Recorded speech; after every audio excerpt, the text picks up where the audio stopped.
Welcome back to The Explainer. So, if you've ever tried to build a new habit, break a really bad one, or just fundamentally shift how you operate day to day, you know it's rarely as simple as just deciding to change. We so often treat behavior change like a light switch, right? Like we just need to find that one perfect trick to flip it. But the reality is, lasting behavior change isn't a single trick. It's an entire architecture. It's literally a system we have to build from the ground up, layer by layer. So today, let's step into the role of architects for our own behavior and construct a system that actually works. Okay, let's dive into this.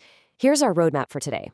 We're going to start microscopic with the biology of motivation, move into top-down versus bottom-up habits, structure our minds with the WHOOP goal-setting method, zoom out to design our choice environments, and finally, harness the power of social influence. All right, starting with section 1, the biology of motivation, we are building the foundation with neurochemistry. Before we even think about talking about mindset, we have to start at the cellular baseline, and that means dopamine. It's our brain's primary chemical driver for excitement, reward anticipation, and getting things done. Look, if your biological foundation is completely depleted, building new habits is basically like pushing a boulder uphill. And to put that into perspective, nearly half the US population is deficient in magnesium, a mineral that is directly linked to your dopamine levels. But instead of feeling overwhelmed, look at these options. We've got distinct tool sets here. Herbal options like ginkgo biloba and velvet bean, essential vitamins and minerals like vitamin D and magnesium, and everyday dietary additions like probiotics or the L-theanine you get from green tea. Utilizing these just makes sure your neurochemical foundation is fully primed for action. Moving right along to section 2, top-down versus bottom-up habits. It's all about choosing the right tool for the job. So let's say you've optimized your biology. That's great, but raw neurochemistry alone absolutely cannot break deeply entrenched behavioral loops. We have to shift gears to the mechanics of the mind. Now, what's really interesting about this slide is the distinct difference between top-down and bottom-up approaches. If you're building a new habit, say you want to start a morning running routine, top-down methods from experts like James Clear or BJ Fogg are perfect. You design systems, you start tiny, but what if you're trying to stop doom scrolling at 2 a.m.? Top-down usually fails there because it's a compulsive, emotion-driven habit. For that kind of deeply wired loop, we need a bottom-up approach. And here is exactly how Dr. Judd Brewer's bottom-up approach works in practice. It relies on what he calls the 3 gears of reward-based learning. First, you map the loop. What's the trigger, the behavior, and the reward? Second, and honestly, this is the magic step, you get curious about the actual reward value. Like, when you're stress eating, just pause for a second. Ask yourself, does this actually relieve my stress, or is it just making me feel sluggish? By bringing that hyper-awareness to the action, your brain organically updates its value. And finally, you find a bigger, better offer to replace it. You see, you win by updating the reward, not by trying to awkwardly fight your own brain. Which brings us to section 3, the WHOOP goal-setting method. Let's talk about structuring the conscious mind. Now that we know how to wire our habits, we need a reliable way to structure our conscious goals so we don't fall into the traps of blind optimism. Enter mental contrasting. This was developed by Dr. Gabriele Oettingen, and it means visualizing a desired future goal while simultaneously confronting the present internal obstacles that stand in your way. Dr. Oettingen actively warns us against the cult of optimism. You know how we're constantly told to just think positive? Well, research shows purely positive thinking actually saps our energy. Crazy, right?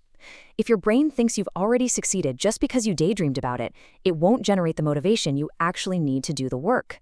Positive thinking absolutely needs a firm check from reality. To put mental contrasting into practice, we use the WHOOP sequence: wish, outcome, obstacle, plan. It's brilliantly simple. First, state a meaningful wish in just 3 to 4 words. Second, visualize the outcome. Really feel the best possible result of accomplishing it. Third, get brutally honest with yourself about the obstacle. What is the inner barrier holding you back? Are you too tired? Do you procrastinate? And fourth, you make a plan using a basic logic formula. If this obstacle arises, then I will take this specific action. For instance, if I feel too tired to work out after work, then I will put on my running shoes for just 5 minutes. This framework perfectly bridges that massive gap between just dreaming about something and actually doing it.